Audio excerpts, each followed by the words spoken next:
All right. What we're going to talk about for this one is we're going to talk about intermolecular forces. We're going to get into this and figure out what's going on.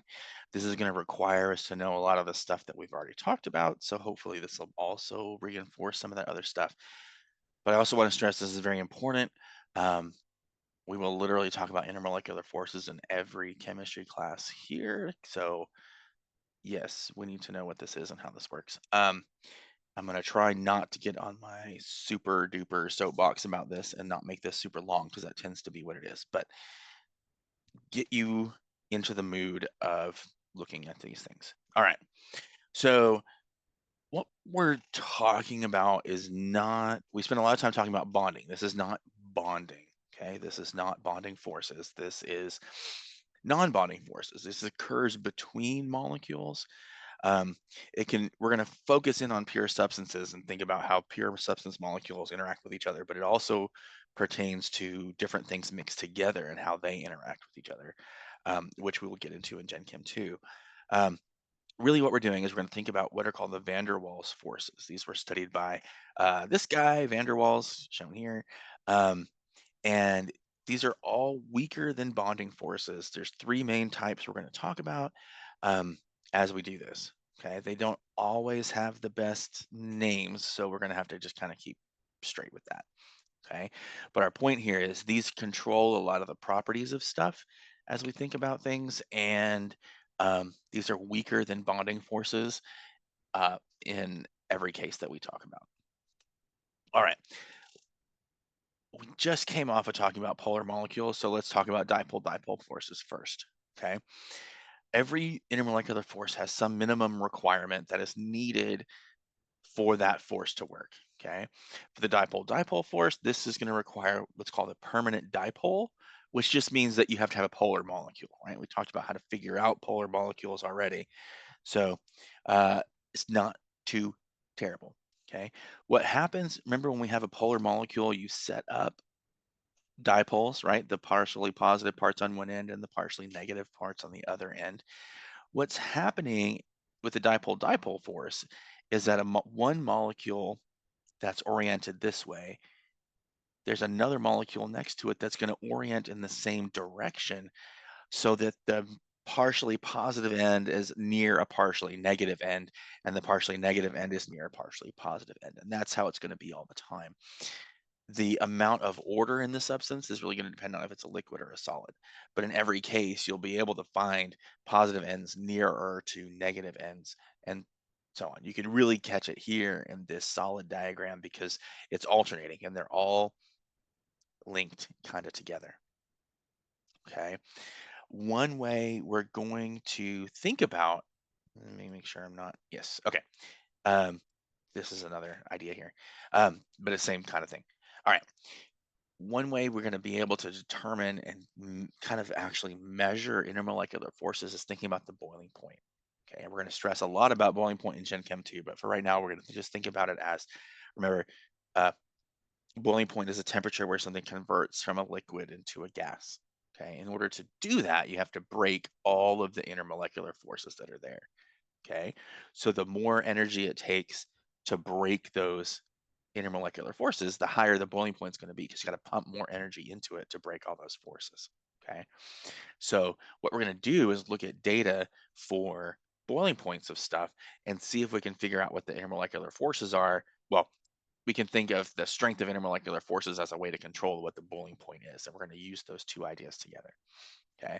This again is just another doodle of how this interaction is going to work. This is a molecule of acetone that has a partially negative end on the oxygen side and a partially positive end opposite it. And they always line up so that the vectors have the positive ends near the negative ends and so on and so on. Okay. So one thing that we can think about is the strength of the dipole, the strength of the polar bond um, has an effect on the boiling point. And the more polar that molecule is, the stronger that, the higher that boiling point is going to be, right? And we talked about you can actually measure the dipole moment in units of Debye. So this graph is showing us here's something like propane that is essentially nonpolar, um, has a boiling point of roughly 220 Kelvin. Okay. Remember, 273 is 0 Celsius, so this is a gas at room temperature. All the way up to acetonitrile, which has almost a dipole moment of 4, which is really, really polar, has a boiling point of 300, about 350. Okay. And so as they get more polar, the boiling point is going to increase. We can also use that to think about the strength of all the intermolecular forces that are there. Okay. Something else to point out, these two guys, ethanol and dimethyl ether, are isomers. Okay. Meaning they have the same molecular formula, but they are put together differently. Okay. So you can kind of see that in our ball and stick models, right? They have the same molar mass. Okay. If we're looking at the condensed formula, you notice here this is two CH3s with an O in the middle. This is a lot of carbon and hydrogen stuff on one side and an OH on the other side. Okay. If we look at the boiling point of these two things, they shouldn't be that different, but look at it. This is ethanol is 78 degrees, dimethyl ether is negative 22 degrees. There's a huge difference here. What this is saying is, right, dimethyl ether has dipole-dipole forces because it's a polar molecule with dipoles that point like this. Okay. Ethanol is also a polar molecule and has dipole-dipole forces, but this huge difference has to have come from somewhere else. There's something else acting in ethanol that's not acting in dimethyl ether. And what's happening here is something called a hydrogen bond. Okay. And yeah, I've gotten in, well, not really in trouble, but I've made myself lose time in class because I've spent 45 minutes going on and on about hydrogen bonding and how important it is, but I'm not going to do that. Okay. It is very, very important. And as we'll see, life on Earth wouldn't exist without hydrogen bonding, but we'll get there. One of the most important things to remember is hydrogen bonding is not a bond. Okay. This is a strong intermolecular force. This is the strongest van der Waals force that we have. Okay. And its requirement is you have to have a hydrogen bound to a nitrogen, oxygen, or fluorine. Okay. And we can see that in this data here, right? If we look at different periods of hydrogen compounds, right? So period 2, period 3, we're talking about periods on the periodic table. Okay. 2, 3, 4, and 5, right? You'll notice as if we look at group 4 with CH4, SiH4, GeH4, SNH4, right? The boiling point increases nice and steadily as we go down the group. Okay. And we'll talk about why that happens in a minute. Okay. But if we look at the other groups, right, ammonia has a higher boiling point than just about everything else in that period, in that group, sorry. HF, same thing. Water has a ridiculously high boiling point than what you would expect. If you didn't have hydrogen bonding, we would expect water to show up somewhere here. Okay. So it's almost about 200, and I just made that up, so it might not be true that way, but it's almost 200 degrees different from where it should be, and that's because of the hydrogen bonding. The hydrogen bonding is a very strong intermolecular force, okay? And it happens because hydrogen is very, very, very small, okay? And the other atom on this is very electronegative, so the hydrogen is almost completely devoid of electrons there, which makes it very positive. Okay. And so it's very attracted to those electrons on the other atom. Okay. Um, so the reason I say this is super biologically important is because it is, right? This is how our genetic code works. Remember, if you've had biology at some point, you've probably seen these doodles before. Uh, remember ATGC, right? The way your genetic code works, and A and T always pair together and G and C always pair together, is because of the numbers of hydrogen bonding. And the polymerases involved in making DNA can tell the difference of when something has 2 hydrogen bonds versus something having 3 hydrogen bonds, right? We're also important for protein structure. Here's hydrogen bonds holding beta sheets together. There's hydrogen bonding holding alpha helices together. They're just there and they're everywhere. Okay. They're the strongest intermolecular force. That's what I want us to remember. And it requires nitrogen, oxygen, and fluorine to be bound to a hydrogen. A little cheat code you can remember is HF. Remember, we said hydrogen and fluorine are both way too small, and neither one of them can be a central atom. Okay. So if you're going to have a hydrogen bound to a fluorine, the only molecule that does that is HF. Okay. If there's a fluorine in there and it's not HF, the fluorine is not involved in the hydrogen bonding. Okay. Um, All right, I'm feeling soapbox coming on. Okay, I'm going to stop. But that's hydrogen bonding, very important. On the other end of the spectrum, we have dispersion forces, and dispersion forces go by a lot of different names that all mean the same thing. London forces, London dispersion forces, instantaneous dipole forces, they're all the same idea. Okay. The minimum requirement for dispersion forces is electrons. Okay. So if you have electrons, that thing has dispersion forces. And since just about everything has electrons, everything is going to have London forces, which makes it easy because if we're telling you to identify all the intermolecular forces that are present in something, London forces has to be one of those answers. Okay, you can say London forces, you can say dispersion forces. I learned it as London forces, and that's usually what I say, but different things say different things. All right, how does this work? This is very similar to dipole-dipole forces. The difference is in the dipole-dipole force, the dipole is permanent, right? That polar molecule always has its dipole moment vector. In dispersion forces, it's instantaneous and it doesn't always happen. Okay. So what we're looking at here is if we have electrons in orbitals, those electrons are not stationary. They're moving. And if you notice, sometimes the electron's closer over here, sometimes it's closer over here.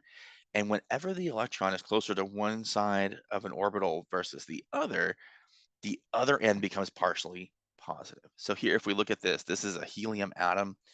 And if at any given moment in time, the helium atom electrons are on this side, that means there's a dearth of electrons on the other side, and that end becomes partially positive. Okay. Sometimes it's called induced dipole as well, because now if this atom has a positive end on this side, what it does is it attracts the electrons from another nearby atom and pulls them towards it. So those electrons now have drifted to this side to make it partially negative. And here we have our dipole interaction. Okay. And because the electrons have moved to the left side here, the right side is now partially positive. Okay. It's in it's called induced dipole because it didn't necessarily have a dipole moment before, but the guy next to it has a dipole moment, and so it causes a dipole moment in that one. Okay. This is very brief and fleeting.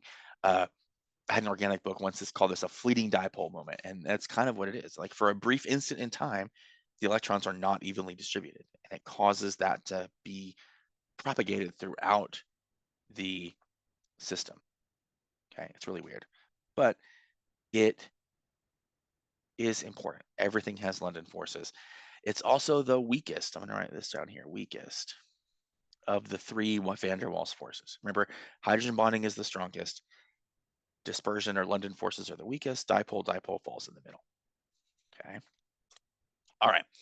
So how can we figure out what our London forces deal with or have to do with, right? There's no dipole to know the strength of, right? There's no hydrogen bonding going on. So it really depends on two things. And one of those is molar mass. Okay. As the molar mass of the thing gets bigger, the boiling point increases. So that means there's more London forces there. Okay. The reasoning behind this is because then there's more electrons and you have a stronger force when you have more electrons. Okay. You can see that here if we go from CH4 to C2H6 to C3H8 to C4H10, the boiling point increases as you add more carbons. And you can see that here too as we go 5, 6, 7, 8, 9, the boiling point increases. Okay, and it increases with molar mass. Okay. The other thing that it depends on is surface area. And this is a little bit weird to think about, but it really only matters when London forces are your strongest force. So things that are non-polar. Okay. So the more area that the molecules have to interact with, the more dispersion forces you're going to have. Okay. So if you have things that are balled up in little balls, they don't have a lot of area to interact, and so they don't interact as strongly. If they're flat or long and skinny, right, they have a lot of surface with which to interact. And we can see that if we compare pentane and neopentane, which are the same idea, right? They're still isomers of each other, the C5H12. Okay. They're isomers. One of them is the long chain and one of them is kind of balled up. Okay, the balled up one has a lower boiling point, than the long chain one because those long chains have more surface area. I think of it like spaghetti, right? They can get tangled together. And so tangling together gives you more strength and increasing the forces and the boiling point. Okay. So let's take a stab at this, see if we can identify what forces are present based on what's there. Okay. Um, this guy has London forces because everything has London forces. These are polar bonds, right? CCl4. Is this a polar molecule? Nope, non-polar, so it doesn't have that. Doesn't even have a hydrogen, can't have hydrogen bonding, so it only has London forces. Okay. If we look down here to acetic acid, this guy, B. Um, what hits, okay, there's two things right off the bat. You have to have London forces. Okay. There's an O bonded to an H, so we have hydrogen bonding. And we have polar molecule because we have CO. This is polar. This half is non-polar, so nothing is canceling out. So this has dipole-dipole as well. I can't. What's wrong with me? I'm sorry. Dipole-dipole. All right. Okay. If we look at C then, see this is acetone again, so you kind of are getting a look at what we're talking about here. Here's our one polar bond in the whole molecule. Only one polar bond, there's nothing to cancel out, so it can't cancel out. Everything has London forces. And what did I just say? Oh, dipole-dipole. But there's no hydrogen bonding going on there. Okay. The same thing holds true with D here. If we look at D, right, we have hydrogen, but it's not bound to O, N, or F. So there's no hydrogen bonding here. There's London forces, of course. Okay. H2S is built like water and it's bent. So if we look at it being bent, then this is a polar molecule with a permanent dipole, so this should have dipole-dipole forces. Okay. I kind of want you to think of this. Oh shit, I'm not there yet. I want you to think of this as a hierarchy, right? Everything has London forces. Okay. If you have a polar bond, you'll also, if you're a polar molecule, you will also have dipole-dipole forces. And if you have an O bonded, a hydrogen bonded to an O, N, or F, you will also have hydrogen bonding. But if you have hydrogen bonding, you're going to be a polar molecule and everything has London forces. Okay. So you either are going to be London only, London and dipole-dipole, or you're going to be all three, London, hydrogen bonding, and dipole-dipole. So it's kind of a nice way to think through it as we go. Okay. Uh, excuse me. The last intermolecular force I want to talk about, and I'm not going to harp on it too terribly much in this class, but ion dipole force. This is how ionic compounds dissolve in water. And it's not a van der Waals force because it requires a mixture. We're going to have ions and we're going to have dipoles. So we have to have some sort of anion or cation and some sort of polar molecule. Water's a great example for this, but it doesn't have to be water. Water's nice though. Essentially, it's like dipole-dipole force, except now here the chloride, excuse me, is negative, full on negative. And so when it's in water, all of the positive ends of water line up pointing towards the chlorine. And it helps surround the chloride with water so it stays in solution. Okay. If you have a counter ion, right, the sodium on the other side here has a positive charge. So then the waters are all pointed the other way, and the negative end of the water points towards the sodium. Okay. And this helps things get into solution. We will revisit this in Gen Chem 2, but um, it does exist. This is how things how ionic things can dissolve in polar stuff. As a summary, remember, I want us to think about this, right? Dispersion forces are the weakest, then dipole-dipole forces, and hydrogen bonding is the strongest. Literally everything has London forces, okay? I like this chart a little better because it gives us a picture that goes with it. Remember that ion dipole forces is not van der Waals forces, okay? So things you're going to be able to do is you need to be able to tell me what kind of forces something has and then tell me what the strongest forces it has are, right? And we're going to have to be able to think about boiling points of stuff. And we can rank things according to boiling point, and we want to know the connection between the boiling point and the intermolecular forces, okay? So let's see if we can breeze through this real quick. Okay. Look for things that are different. I'll just keep this color. Okay. If we look at diethyl ether, it looks like this, and butanol looks like this. What jumps out at you? If you think about it, it jumps out at you. There's an OH right here. There's not an OH over here. So this guy has to have hydrogen bonding, and diethyl ether does not. Because this has hydrogen bonding, butanol has the higher boiling point. Okay. And really, that's all we're saying. You can't predict numbers off of these things. Okay. Let's keep going. Yeah, yeah, yeah. Where are we at? Boom. Okay. Let's compare these guys. SiH4 versus pH3. We might have to think about this for a minute. SiH4 looks a lot like methane. It just has silicon in the middle instead. I'm gonna draw these smaller. H, H, H, H. So this is tetrahedral. All the bonds are the same. There's no lone pairs. This guy's nonpolar. If we look at pH3, pH3 looks a lot like NH3. Right? Our periodicity is coming in handy again. So things that are down the group make similar looking compounds. pH3 is trigonal planar. No, trigonal pyramidal, because it has that lone pair on top. The lone pair on top makes this polar. So pH3 has the higher boiling point because it is a polar molecule and has dipole-dipole forces, whereas the silicon compound, the SiH4, only has London forces and therefore is not the stronger boiling point. Okay.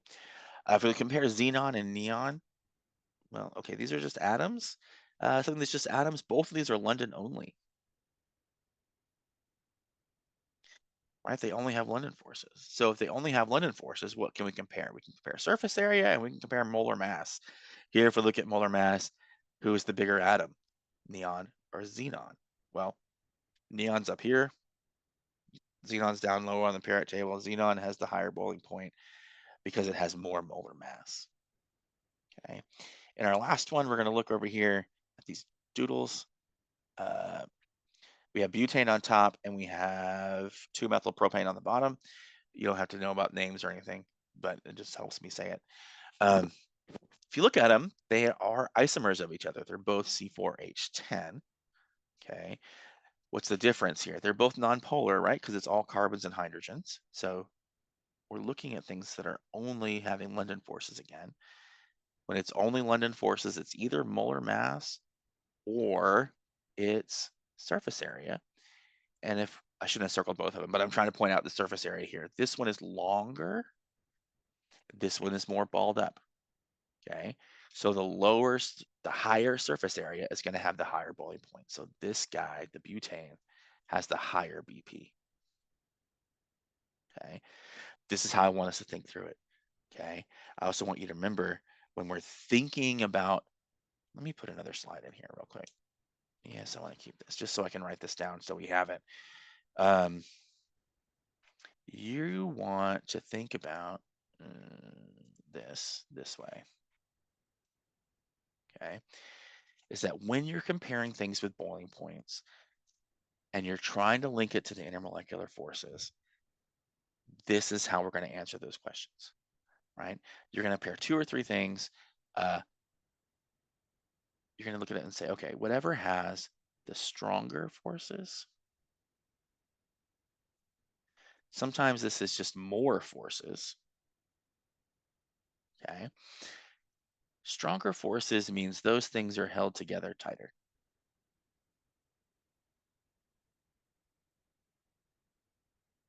Okay, because they're held together tighter, it's going to take more energy to separate.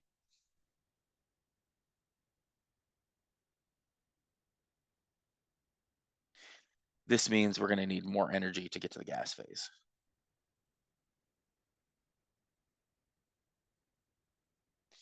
Because of this, this has a higher boiling point. Okay, so really it's all of these thoughts. And if I ever ask you to explain it, it's really all of these thoughts, right? Stronger, you say compound A has hydrogen bonding, compound B does not. Therefore, compound A has the stronger forces. Because it has the stronger forces, those molecules are held more tightly together. Because they're held more tightly together, it takes more energy to separate or more energy to get them into the gas phase. And because of that, they have a higher boiling point. Okay. You could make the reverse argument too. If I tell you this compound has a higher boiling point than this one, you can do it backwards and get yourself to figure out where the stronger forces are. Okay. So think through it. I hope this wasn't too terribly long and painful. Hit me up if you need anything. I am here. Ask questions. We got it. Okay. I'll catch you later.